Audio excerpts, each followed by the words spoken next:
Hello and welcome to the Wisconsin Drunken History Podcast. We are your hosts, Eric Sturgeon. And I'm Russell Sorry. This podcast is about all things Wisconsin, history, music, and culture. While drinking a few brews. Though we don't often use strong language, the jokes and the content is not intended for young audiences.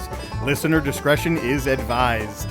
Before we begin the episode, we have to give a huge shout out to the Dangets from Madison, Wisconsin, for providing us with great bluegrass intro you hear at the beginning of every episode. The song Razzle was written by Jamie Lampkins, but is performed on behalf of Tom Wasselchuk and the Dangets. If you have a chance, check these guys out at dang-its.com for upcoming shows, music, or on how to book them for weddings, parties, and etc. Thank you for listening. Hey everyone, and welcome to the first episode of Wisconsin Drunken History Podcast. I guess we should begin with a little bit of background on who we are and why we're here doing this. My name is Eric. I'm a Wisconsin resident for 30 plus years. I grew up in the Elkhorn area. I attended school at the Elkhorn Area School District. I studied broadcast journalism and marketing in high school, and later studied general business and marketing in college. I'm an avid Wisconsin sports fan, and I'm a lover of everything music. And I'm Russell Sorry. I was also born in Elkhorn, Wisconsin, and attended the Elkhorn Area School District. I went to college, and I got a design engineering degree, which I've been doing for about probably 11 years now. We currently own a hobby farm just outside of Beloit called Rebel Roost Farms. We've been doing that for about 3 years now. And I also have been interested in podcasting, which I have another podcast, but due to COVID, things have kind of been shut down. Yeah, and honestly, man, what kind of sparked your interest in first of all I and then broadening that out to like more Wisconsin history stuff? I mean, I know for me, I loved living here and visiting all the different areas and going to a few of the museums and the places that you and I have visited together even. So for you, what was it? Yeah, for me, so it started in obviously high school. Mr. Ayler, shout outs. He was a cool teacher. He got me really interested in history.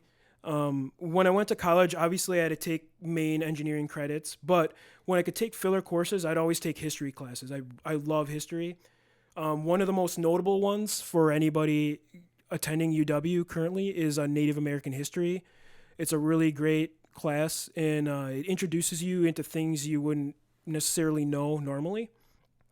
I would attend free lectures at the Wisconsin Historical Society. You can watch these lectures on PBS called University Place. They're all pre-recorded, and you can just kind of go in and watch them at any time.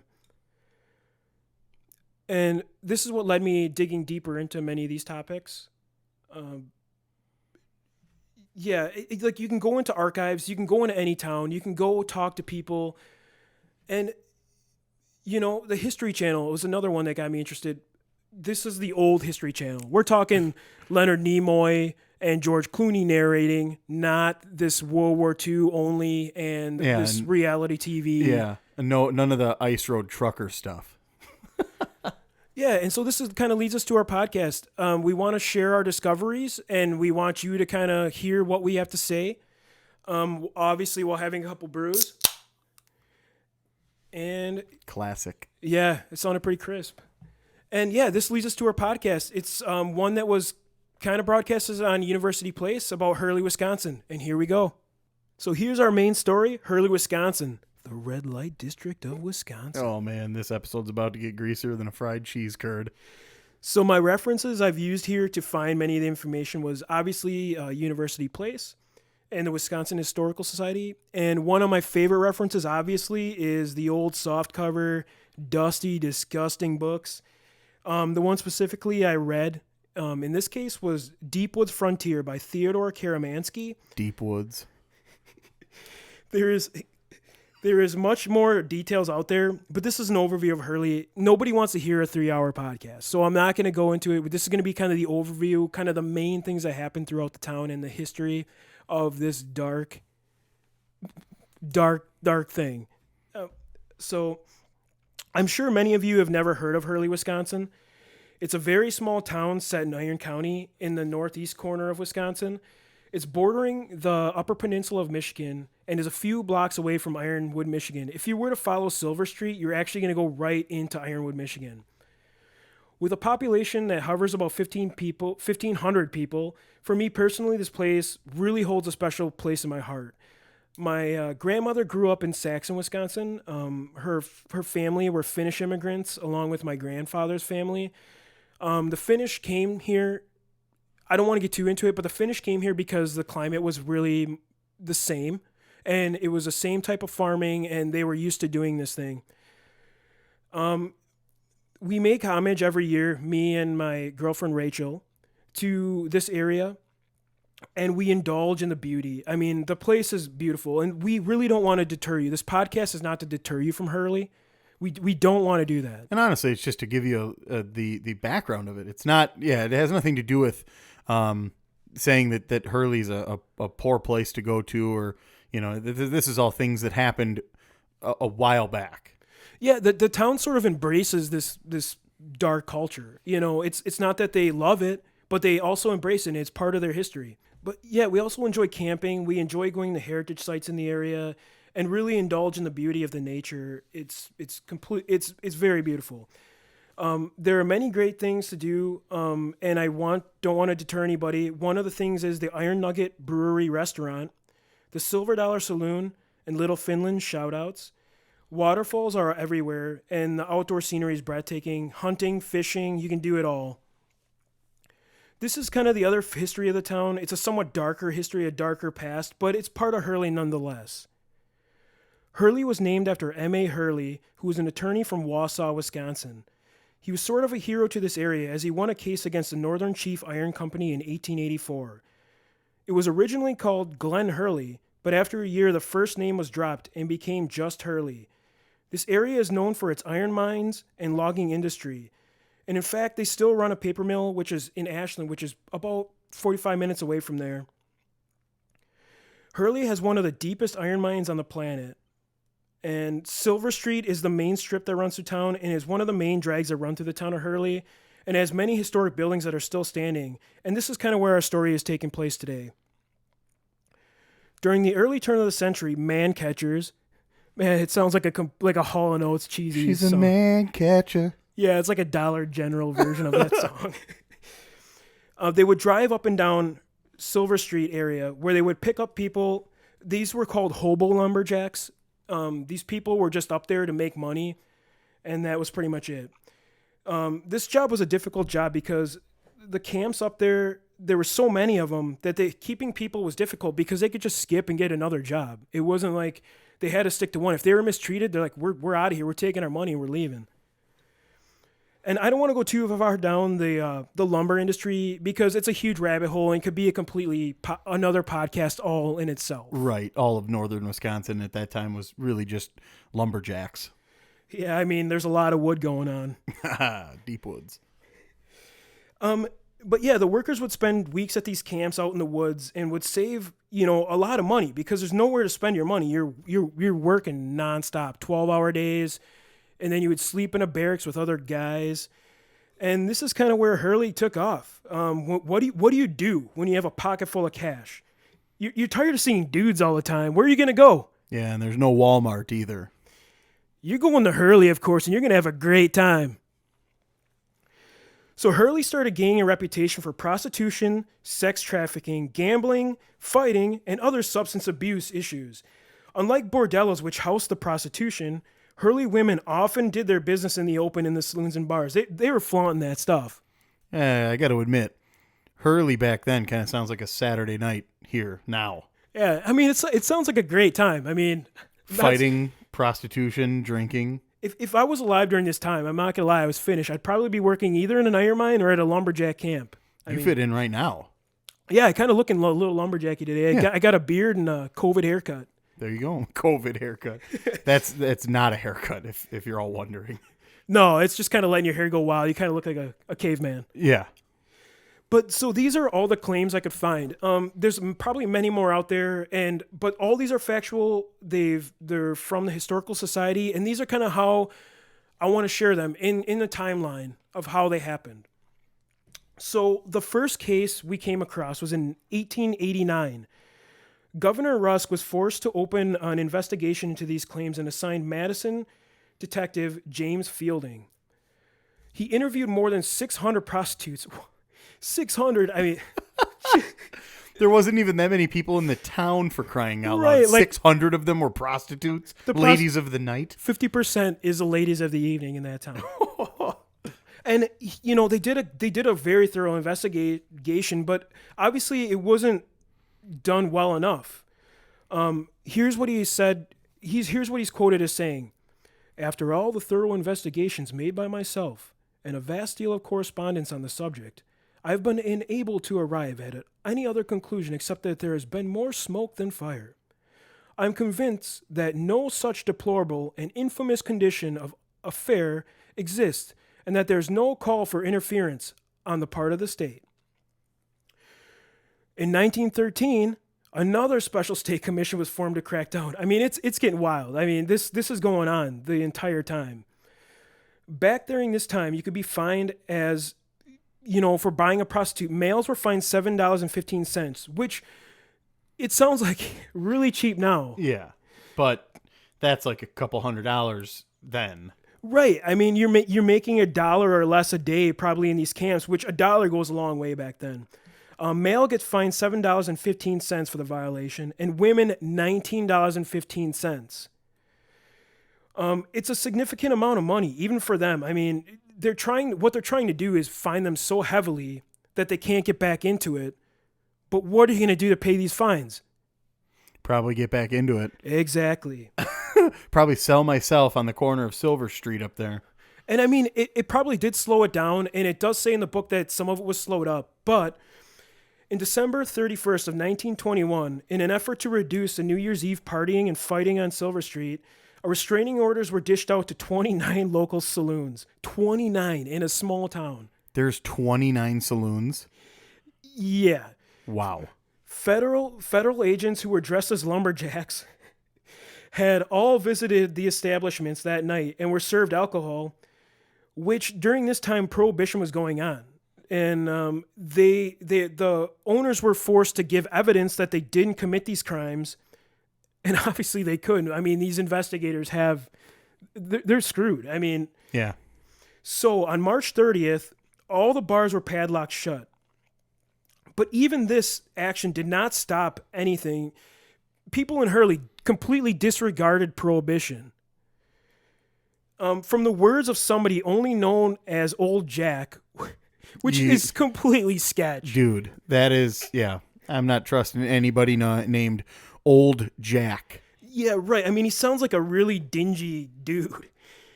Those gambling dens were humming, he said. He spent 6 days spree, spending his earnings on gambling, drinking, and one woodsman even recalls fighting.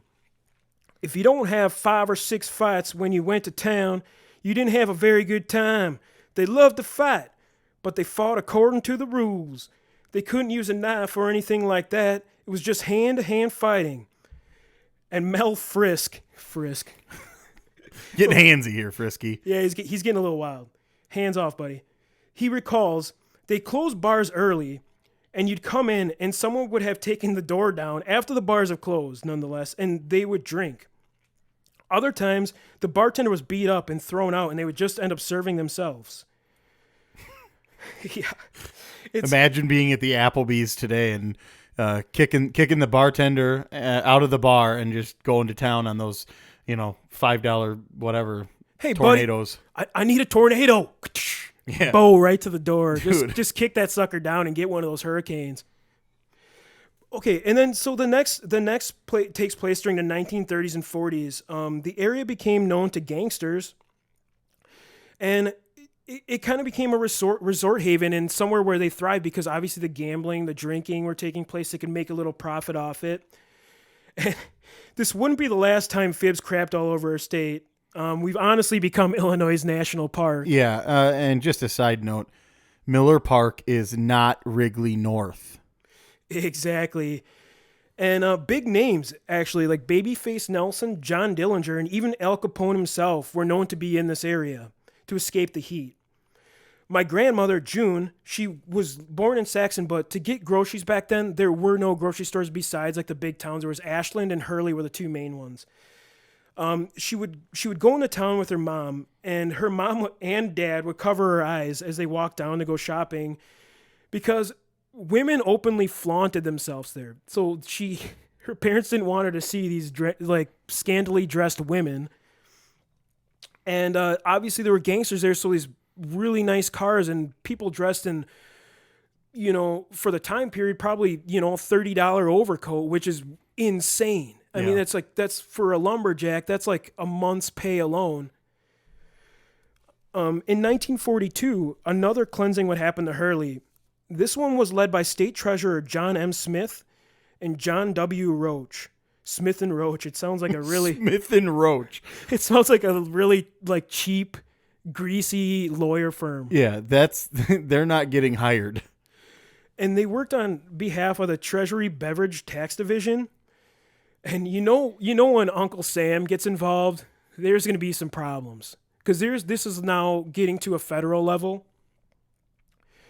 They shut down the majority of the prostitution and gamblings and taverns that were linked to the operation. They managed to arrest 36 women and 17 bartenders who took part in the operation. This was probably one of the main operatives that were conducted by our government in the lewd behavior. Another major occurrence occurred on December 17th, 1980. Iron County Circuit Judge Alex J. Ranieri was convicted of promotion of prostitution, perjury, and threatening a witness. He was linked to the finances of a bar known as Show Bar. The Show Bar is where the prostitution was taking place and girls were going into the back room. His lover, Ciara Gaspari, was the judge's lover, and they would split the proceeds between themselves. The bar burned down in April of 1879, so you can't go there today and actually visit this location. But in the end, he was convicted of 5 counts of prostitution violations, and it's just another blow to the operation in general. And I think this was kind of one of the final straws of the town. But you would think after all the town had overcome, you think this would reduce its the dark nature that occurred here. That's not true. Can you tell me a little bit more about Hurley right now? Okay, Hurley currently has 8 strip clubs. That's right, 8. It says 6, but this is not updated and is not true. And you can trust me on this one. Wink, wink. Show Bar's back up and running, guys. And it actually makes it the record for the nation's most strip clubs per capita. It is roughly one strip club for roughly 190 of its citizens, which ends up, I'm not doing my math here correct, and I'm an engineer, but I'm not doing my math here correct, but it's roughly about 4 boobs per male resident. Wow. Motorboat on, Hurley. Yeah, that's a lot of vanilla and sparkles. Yeah, there's some sense going home with these guys. And they obtain the talent from these strip clubs as far away as Texas because it's really booming, especially during hunting months, ATV runs, motorcycle runs, snowmobile runs. I mean, you can literally drive your snowmobile up north to a bar. I mean, a lot of people do it, and it's actually one of the questions I have for our next upcoming segment. I can tell you this from experience. If you go hunting in the Northwoods, you have to stop. I mean, as greasy as it is, you have to stop. It's just a good time. Well, it's honestly, I mean, it's part of the whole thing, You're going to go up there, up north. Up north there, guy. And it's become part of the tradition. I know that you're obviously you're getting up early in the morning, you're getting your rifles ready, you hit the woods, but honestly, by about like noon or 1, you're done. Right. There's no more hunting going on. You're going back to the cabin, wherever you're staying, and you're cracking a couple of cold ones. And by then, 4 or 5 o'clock, you're hitting the old show bar. Exactly. And, it's definitely a must stop. And I can guarantee from personal experience, they're crustacean free. I mean, nobody wants those pinchy little guys on you. Yikes. Yeah. You might want to be calling in the clinic. Yep. My wife will be involved somehow. So if you want to head into town, you can hop on what we call your Polaris or your Polmobile and head into town and see some of the action. And I want to paint a picture for you because I've witnessed this firsthand. When you walk into this place, you see all these guys dressed in blaze orange. A lot of these guys smell like pee because they're wearing their deer attractant still. I mean, it's an overwhelming smell. I don't know if you've ever smelt it. Yeah, I mean, I don't ever want to smell a guy who, smells like doe urine, to be honest. Exactly. And then, there's boobs everywhere, obviously. So it's quite a scene to witness. At least go once in your life, And ladies, if your husband says, me and the boys, we're heading into town for a supply run, we'll call you later. You know what they're doing. Yeah. They're slipping $1 in a butt cheek, And, if your wife questions you, like, why you smell like perfume, Bob? Oh, yeah, Jeff got a doe. She had a little vanilla scent and glitter on her. Oh, boy. I don't know if it's really going to work, don't take it from us. Don't blame us if you get in trouble here. But that'll conclude our episode on Hurley. How did you feel on the episode? Well, I feel like I need a shower, number one. But I learned a lot. I mean, these aren't things that I would have maybe necessarily known just from visiting the town now. Obviously, I would have known about their rich culture in current strip club activity, but I probably wouldn't have known that the issue rolls back as far as it did, and then as deep as it was too. I mean, you're telling me right now that this was a sincere issue. The feds were involved. This wasn't just local authorities trying to bust this thing. I mean, this is cool. This is exactly what we want this to be. We want to give you a quick education on this little area, so that way when you go there, you're not just getting that quick piece of visiting the current nature and the current camping and whatever else they have to offer, but also, hey, just to know this is what it was. This is what it's divulged into, what it's grown into and transformed. So the history lesson here is what's the most important part. But we do have more for you. Oh yeah, the episode's definitely not done, and I just want to say, like, if you get a chance to go to Hurley, I highly recommend you seeing it. It's a beautiful place, and I don't want to deter you. And this episode wasn't meant to deter anybody. But yeah, thank you for listening to our main segment, and I hope you enjoyed it. Now for a quick break. All right, everybody, welcome back. Had to take a quick potty break. Welcome to our next segment. How scunny are you? Our first guest is going to actually just be my co-host, Russell Sari. So we are going to be asking him a few questions to determine exactly how Wisconsin this guy is. Oh, I'm pretty Wisconsin. We'll see what happens. All right. Well, we'll see. Questions will tell the truth here. Have you ever eaten a squeaky cheese curd?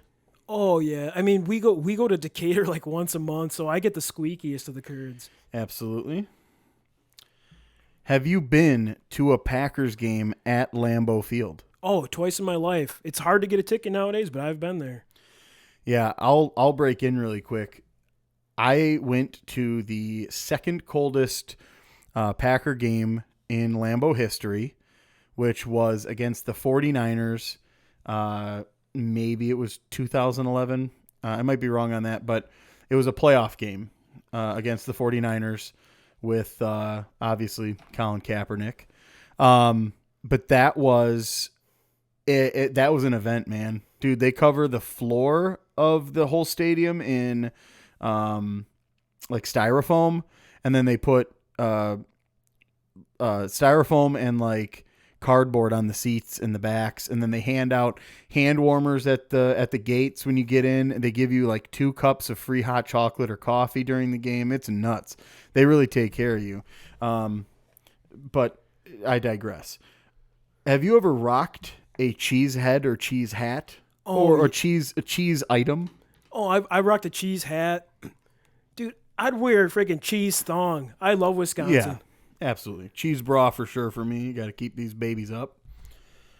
Have you ever been up north?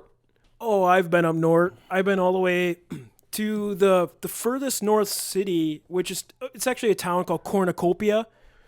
It's at the very tip. Okay. You can go further, obviously, if you get to like the islands, Madeline Island and all those, like further up there. Okay, sure. Or Mackinac Island, I should say. Not Madeline's a different location. Madeline was one of the ladies of the evening at Yeah. the Hurley bar show or whatever. I've had show bar. That was it. I've had a few brews. Let's just throw it out there. Have you ever drank yourself to oblivion well alone? Oh yeah, there's been times where I've woken up in a bathtub and like forgetting where I was. Bath bomb is completely dissolved. Oh yeah. The candles are down to just burning wicks sitting on the side of the tub. The shorts have a little trickle in them. Absolutely. Have you ever shot a shotgun?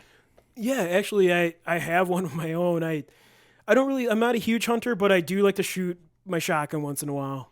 Absolutely. Just, get out there in the backyard and yell yeehaw. Have you ever milked a cow? Oh, of course, yeah. So we used to, like, when I was older, we lived on kind of a dairy farm. But besides that, I've milked a couple cows before that. I've milked some udder. Did you milk cows by hand, or were you in like a modern day parlor with the suctions? I use bare hands. I go raw on those udders. Nice. Have you taken a dump outside? Yeah, actually hunting multiple times, camping a few times, and actually, funny story is one time I was with Eric, and there was a person, they said, a neighbor, who said was actually giving them a lot of problems and really causing them a lot of grief. I do recall. And so I ended up going over there after a few beers and a little bit of food in my belly and pooped down their porch. Yeah. I also recall that we might have divulged the truth behind this matter also on that day. What happened? Well, come to find out, I made a swirly cone. It was disgusting. To tell you the truth, I was really not proud of that poop. They end up telling me, this neighbor never did anything to us. This is just a complete stunt. We don't even really know the guy at all. We've seen him outside a couple times. But. It's messed up. Well, have you been to a Badgers game? Yeah, actually, I used to live on Regent Street with an ex-girlfriend of mine. I went to school there. She was going to school there. We lived at the Regent, and which was like an apartment complex, but it was really close to the Randall Stadium. It was literally a block away. Yeah, I've actually never been to Camp Randall for a game, and I guess the other stadium too. Is that the Cole Center? Yeah. I've been there for a Rascal Flatts concert. They were there with Blake Shelton and somebody else too. But I've actually never seen a Badger basketball game either. So you got me on that one. Yeah. Have you woke up in the morning and had a Bloody Mary? Like first thing? Dude, you know this one. Absolutely. You've came over and had them with me. Dude, absolutely. We've woken up together. And had Bloody Marys. Not that we were sleeping together. I happened to be at his house. And what was the name of the one? It was like Spicy Tubs. Dude, Jimmy Loves. Jimmy Loves. That's it. Spicy Tubs. Spicy Tubs was my nickname in high school. I'm just kidding. That wasn't. But Jimmy Loves. If you guys dare, try that out because that stuff will give you instant heartburn, instant regret. It's great going down, coming out. You might be gripping that porcelain. Let's just throw it out there. There are specks of lava in that thing. Have you been to a Brewers game? Yeah, multiple times. I mean, absolutely. Now that they're doing good, it's kind of hard to get a ticket, but you used to be able to fill up 10 gallons of gas and get a free ticket. Yeah, absolutely. I remember those days, man. Have you worn a flannel to work? Yeah, multiple times. My boss wasn't very happy when I came in with the old lumberjack look. Yeah. Have you had at least one DUI? I haven't, but there's many stories where I probably should have, and I regret those now. I was a young kid at the time. Absolutely. Stay safe out there, guys, by the way. Drink Wisconsin-bly. Have you had a sandwich at Quick Trip or any of their hot items there? Oh yeah, the ribs my favorite. I also Yeah. like their hamburger. The cheeseburger is delicious. Dude, their morning croissant ham sandwich, dude, number one. Number one. I'll have to give that a shot. No, do you know what Cream City is? Yeah, it's actually Milwaukee, and funny enough, we'll probably have an episode on this. Actually, the reason they named it Cream City, it's pretty interesting. We actually, side note, we have some of that origin right here in our own house, and we're in Muskego, but it was built in the early 1900s, 1920 something maybe. So, but yeah, we'll divulge that a little bit more in a future episode. Do you know what a glazer is? I've had one of those delicious donuts. I don't know about you. Oh, like I'm a Quick Trip native. I love a that dozen place. or so, about a baker's dozen. Have you been deer hunting?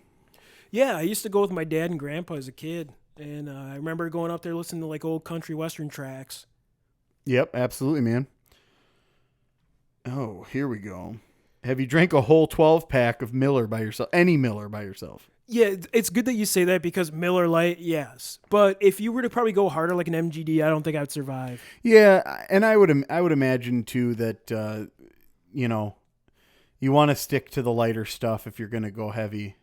And it was over an all-day period, obviously. It wasn't Yeah. just like one after another. It was like kind of over the day, so you're sweating it out, especially working outside. That's the thing. That's when you're doing hard work, you got to have some beers. Have you been on a cheese tour? Yeah, actually, there's a really cool one. If you want to check it out, it's a National Historic Cheesemaking Facility, and it's actually in Monroe, Wisconsin. I recommend checking it out to anyone. Have you been to a party in the middle of a cornfield? I'm from Elkhorn, of course. I mean, Absolutely. we've been to multiple. I've probably been one with you. I mean, I ran through the cornfield when the cops came a couple times. Absolutely. Yeah. I was just going to actually point out that was your escape plan at any one of those farm parties. Yeah, I mean, we always kind of had if you duck routes. in there, man, nobody's finding you. Right. I mean, we had routes set. I mean, you might fall in a ditch and wake up with coyotes around you, but they're not going to bother you. That's the thing, is nobody's coming out there after you. All right. Have you been on a brewery tour? That's a dumb question. So if you go in my garage, there's probably about 100 pint glasses from every brewery tour I've been on. Me and Sturgeon were actually out in Fort Collins. We got to go to a whole bunch of really cool ones. Obviously, I've been to tons in Wisconsin. Yeah, we actually did a Fort Collins, Colorado Dirty 30 for Russ. That's been probably four years ago. It was a good time. I just was so strung out from the road because we only planned it for a weekend, but it was a good time otherwise. And it's about a 14, 15 hour drive. And so that kind of coupled with the idea that we're only going to be there for a couple days, it's a quick turnaround. 14 hours is just a lot of driving. But when we got out there, we had an absolutely awesome time. Fort Collins is kind of an under spoken about city in Colorado. Obviously you hear of your big ones, but Fort Collins is actually awesome, and they have an absolutely awesome brew scene, and they have a really cool downtown square feel to it as well. I know that we were down there for just that short little while, but we got a chance to explore, and it's awesome. So if you haven't, check that out. Have you destroyed a whole pack of Johnsonville brats? I don't think I've destroyed a whole pack. I've definitely had at least half a pack by myself with obviously mustard. I love mustard and relish. Yeah, I'm not honestly a Johnsonville guy. I'm a Clements guy. Growing up, well, not growing up, but living in Milwaukee, down in Walker's Point and then in Bayview, the Clements factory and their little distribution center or something like that. We used to go there like once a week. Yeah, I mean, you can go old Milwaukee too, where you got Usingers, which is like one of the oldest original. Yeah, the old German area of Milwaukee, and I recommend checking it out. Actually, shout outs to the German Beer Hall. It's a great place to go. Play some Hammerschlagen, have a good time. Just shout outs. Definitely. So this next question, I'm going to revise a little bit. It's, have you been to a supper club? I'm going to revise it and say, Okay. how many supper clubs have you been to? So I think total I've been to 4. I've been to Ishnala. I've been to the Butterfly Club, Duck Inn, and Little Bohemia when I was younger. Yeah, we that's something that we do on a regular basis is we try to hit up a few a summer. And so Andrea and I together, we've been to a handful, but I've probably been to over 20 in the state of Wisconsin. There's actually a map that Russ and I will probably link somewhere on one of our social media sites, or maybe even our website, to show you that there's a map of all the supper clubs that are registered here in the state of Wisconsin. You can use it as almost like a checklist to mark the ones that you've been to. All right. Have you had a true muddled old fashioned? Yeah, funny story on the old fashioned. So obviously I've had Wisconsin old fashioned, but for work I was sent out to Boston, and I probably was in Quincy, which is probably one of the more Irish areas, and a bartender who had a really thick Irish accent. I asked him if he knew how to make an old fashioned because I was kind of missing my home. I was missing my kids, and I was missing Rachel, and I just kind of wanted to have like a Wisconsin feel. And he's like, oh yeah, do you want me to smash that at the bottom for you? And I thought that was like the coolest thing. Like somebody from Boston knew how to make a true Wisconsin old fashioned. It was really cool. Yeah, that's not something you see every day. It definitely is more of a Wisconsin thing, and when you go to other places, you tend to see them do a really, really horrible imposter. Have you drank through an entire day?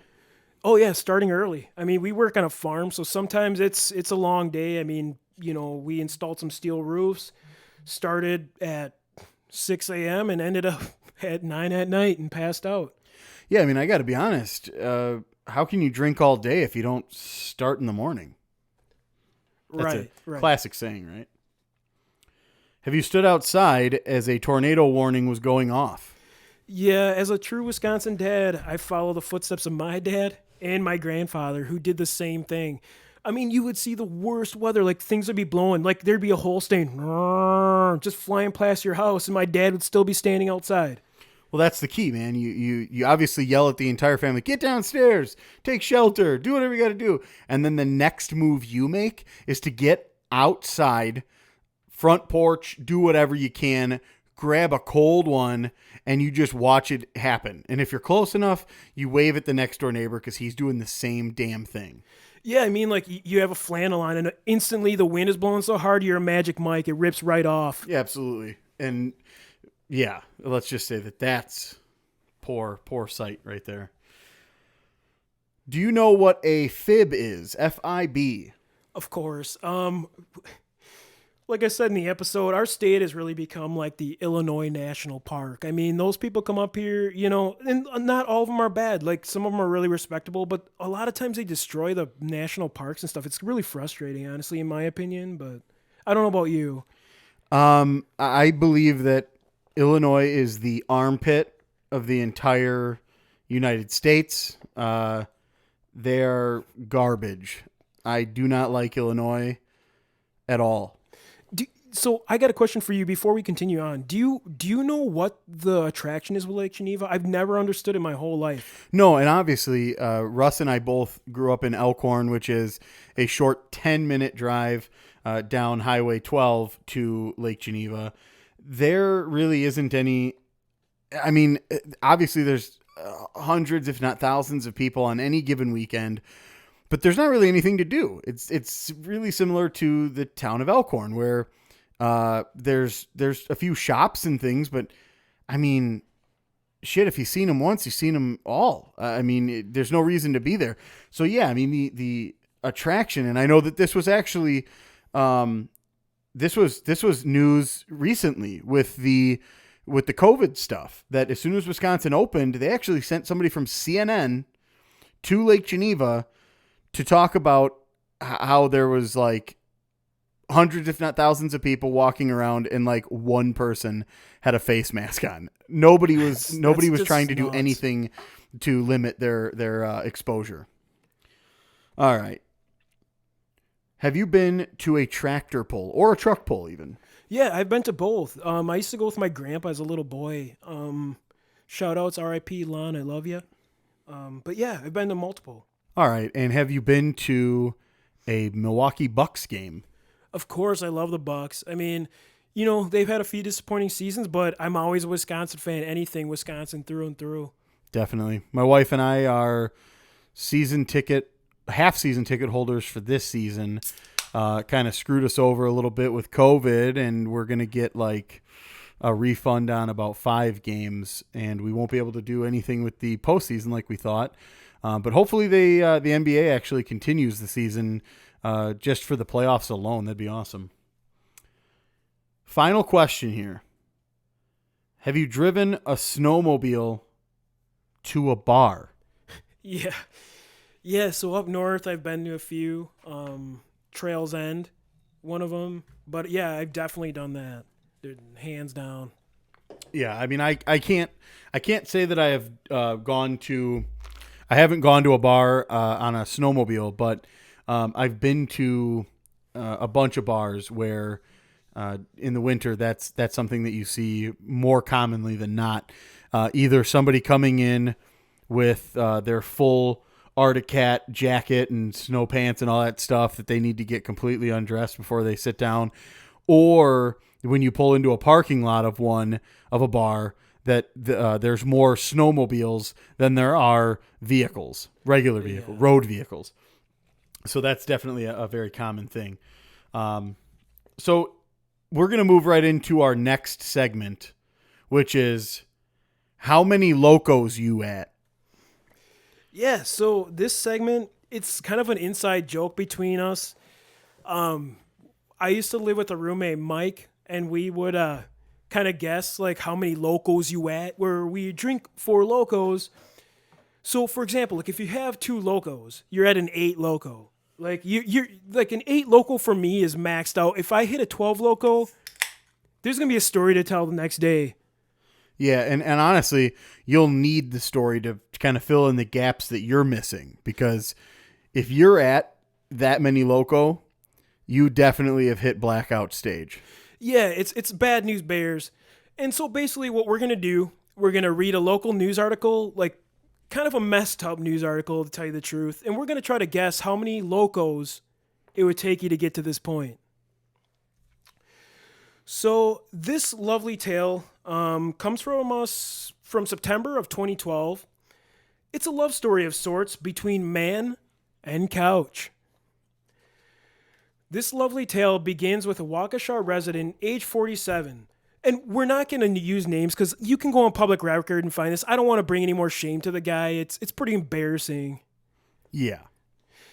So this resident found, in quotations, comfort in a fine piece of furniture.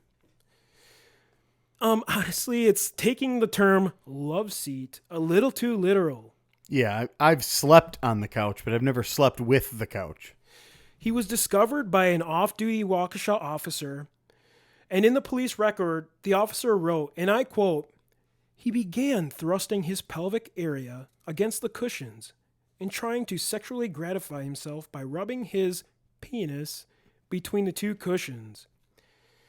In the end, he pled guilty to a public lewd behavior charge and was required to pay $243 in court fees." And honestly, considering like what he did to that couch, $243, that's a discount.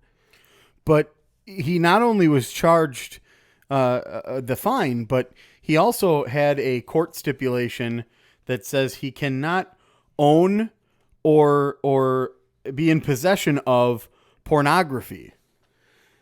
Which is understandable, but at the same time, like, is there a restraining order that Ashley's Furniture can take out on this guy 100 yards or, you know? Penny Mustard is going to have him locked up behind bars, right? Yeah, exactly. And yeah, so I don't know what he thought. Like, did he think Ashley Furniture was actually like a blonde-haired hottie, like a smoking hot babe? But when he got let down, do you think he just kind of settled for the next best thing? Yeah, which is Greg's used furniture sitting on the street corner ready to get picked up by the old hauler. Yeah, I think it was like maybe it was a Salvation Army beauty. There was no details on where he was doing this at. I mean, it could have been a Goodwill, Dirty Down. You know what I'm talking about. Yeah. So now is this time where we end up guessing how many locos do you think this guy had to drink to get to this level? Eric, what do you think? Well, I'm going to go ahead and tell you right now. Locally brewed in La Crosse, Wisconsin, 4 Loco. I'm telling you right now, this guy had to have been at least, I'm going to say 2.5 full cans of Loco.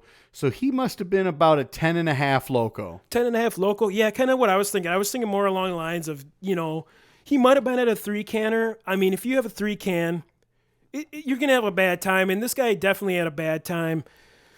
So I have another question for you. If you were a person placing this ad in the newspaper that would make somebody really fall in love like this with the couch, what kind of things would you say?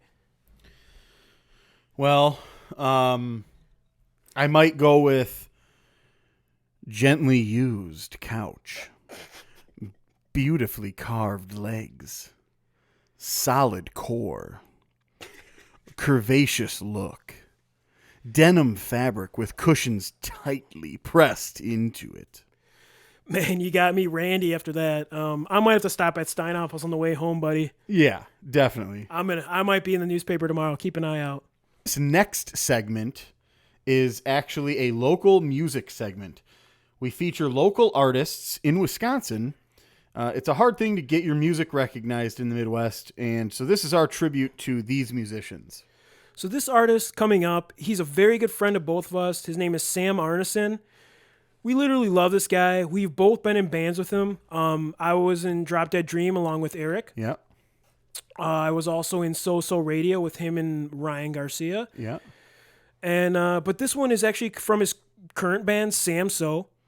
Yeah, and I actually I worked with Sam on the first Samso record, Freedom Seeds. So I'm featured on that one in a couple different songs. So definitely go to his Bandcamp. I know he's got some stuff out on iTunes, the Apple Store and stuff like that too. So check that out there. Yeah, he just released a new album actually called Sing to the Bears. I recommend checking it out. But here's a song that he wanted us to feature. It's called I Got a Canoe and I Got You.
All right, guys, that was Samso, I Got a Canoe and I Got You, off of Sing to the Bears. This next segment is a beer review. This segment is devoted to local Wisconsin beer. Throughout this episode, you may have heard a few cracks of a beer. Well, we like to drink to loosen up, but we also support the local breweries. We have both made batches of homebrew ourselves, mostly in Russ's house or Russ's garage. Yep. But we're not beer snobs. We're not going to go way too crazy into detail for the evaluation. But we love beer. We wanted to give you a little bit of an overview. Maybe you're not reaching out and trying to find different beers. Maybe you're the type that you just go with your classic Miller Lite, and that's fine. Yeah, we're not going to judge you. Exactly. Yeah, well, this isn't a judgment thing. This is really just more of a, hey, if you want to explore, here's one to check out, and here's why. Yeah, so the beer we've been drinking today, it's called Two Women by New Glarus. It's a classical country lager. It's at about 5% ABV, which is great. You know, if especially in the hot months when you're working outside, you don't want to get trash falling over, especially if you're up on those roofs. You know what I'm talking about. Yeah. But the beer is brewed with Weyermann's floor malt, Bohemian malts, and Hallertauer hops. The beer pairs well with pork chops, steak, pasta, salads, and is a great beer if you're just going to throw in the picnic basket if you're going out with the family to have a couple beers, you know. You're not going to get drunk. You're not going to act a fool.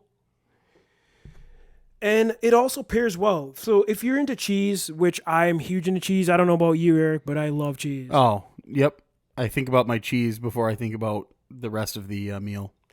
So this beer specifically, you know, it pairs well with Gruyere, Provolone, and Colby. Now, the one thing I really love about New Glarus is they kind of give Illinois the middle finger. Like, you have to come to the state to spend money to actually buy this beer. You can't just go to like an Illinois convenience store and get this stuff. I am all for giving Illinois the middle finger. Yeah, and it's great because they come up here and spend the money and actually buy the beer because they want to try it. And now me and Eric, we've both been to this brewery. It's beautiful. If you ever get a chance to go, it's kind of like a surrounding. It like looks like a small town. And the beer gardens are really neat. There's a center area where you actually get your beer filled. There's a few little bars kind of here and there you can go to get filled. You get tickets. You get a really cool glass. I mean, the glass is awesome. Do you agree? Yeah, I haven't actually used it since, but the glass is like a showpiece itself. It is a pint glass. Unlike any other. It's awesome. And honestly, to Russ's point, the beer garden, the patio thing is, absolutely breathtaking. It is a beautiful place. Yeah, I mean, like that area specifically, you got a lot of German influence, but you got a lot of Swiss, and they kind of like combine those two. It like looks like a little village. It's really cool. The tour, you know, you can do a self-guided, and I believe they actually have tours you can schedule. So somebody will actually walk you through and kind of talk you through the process. We know the process. We've made a lot of homebrew, so we kind of know the generic overview already. So we just took the standard tour where you can grab either a headset or just walk yourself through and do it yourself. Yeah, and honestly, from behind the glass, looking at the different pieces of machinery within the operation, it is quite stunning. It is a cool overview of exactly, you know, what's going on. So not to say that you shouldn't take the guided tour with an actual employee, but the self-guided one will do justice. If you don't know a whole lot about the beer making process, it does justice. Yeah, and the one thing you notice right away, like if you walk down, it's incredible how new everything is. Everything is stainless, spotless. It's one of the cleanest, nicest breweries I've ever been to tell you the truth. Yeah, their canning operation is actually brand new as of maybe just a few years ago. Before that, it was only there was bottles or there was the keg operation. But the new canning operation is new. At the end of the tour, you can obviously go into the store gift store. There's plenty of beer to be had. There's plenty of really cool Wisconsin artifacts and New Glarus things. So Yeah, so after drinking this, what are your initial thoughts? I mean, for me personally, I would buy this again. It's one of those beers I take with me on a picnic when I'm working outside on the farm. I would totally drink the stuff again. yeah, honestly, it's light enough to have a few, which a lot of craft beers, you don't necessarily get that same vibe. You have one and it's heavy and it's just maybe it pushes you over that edge. Whereas the two women, you have that ability to maybe have just a couple of them and not feel like you're completely bloated. So, and it obviously has a really good, not necessarily citrusy, but it's got that vibe to it, which is cool. Yeah, so we had a really cool day out there. I got to hang out with my friends. My roommate at the time, Mike. Shout out to Mike. We love you. You're in Austin, Texas, but we still love you.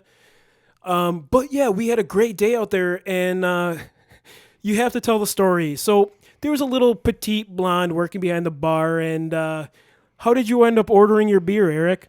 So when you get the glass, they also give you tickets to purchase, I believe, a couple of beers with it.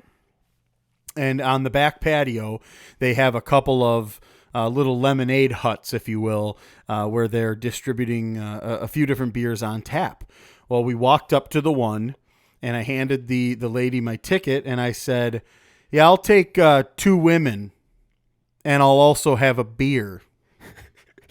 We literally we were cracking up. We thought it was the funniest thing. I mean, she I don't know if she's heard it often or whatever, but she looked she's like, what is going on?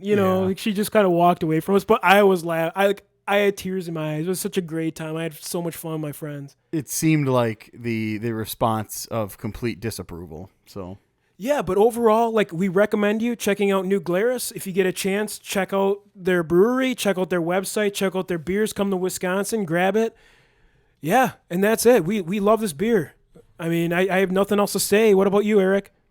No, absolutely not. New Glarus, just as a kind of to cap off, they're completely employee owned. So that's definitely something to be proud of, and they need your support. I mean, obviously, go there, check out the entire facility, but also just to buy their beers. That's something that you can do to support them. Before we conclude this episode, we would like to give a shout out to a local business.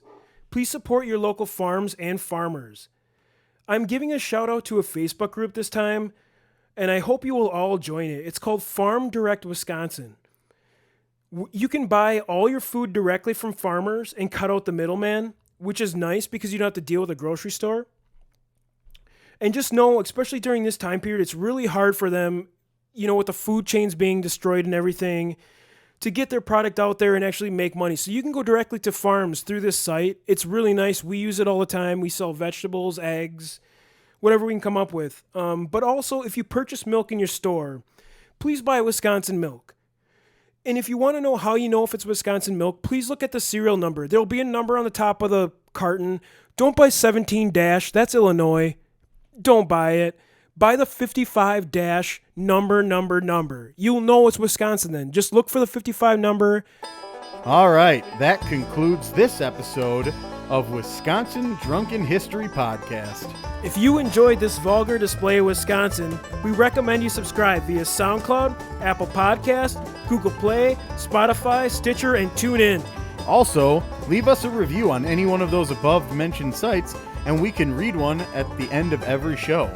Follow us on social media, and feel free to reach out, especially if there is a piece of history or weird news you'd love us to share or research, as well as highlight some local artists or music.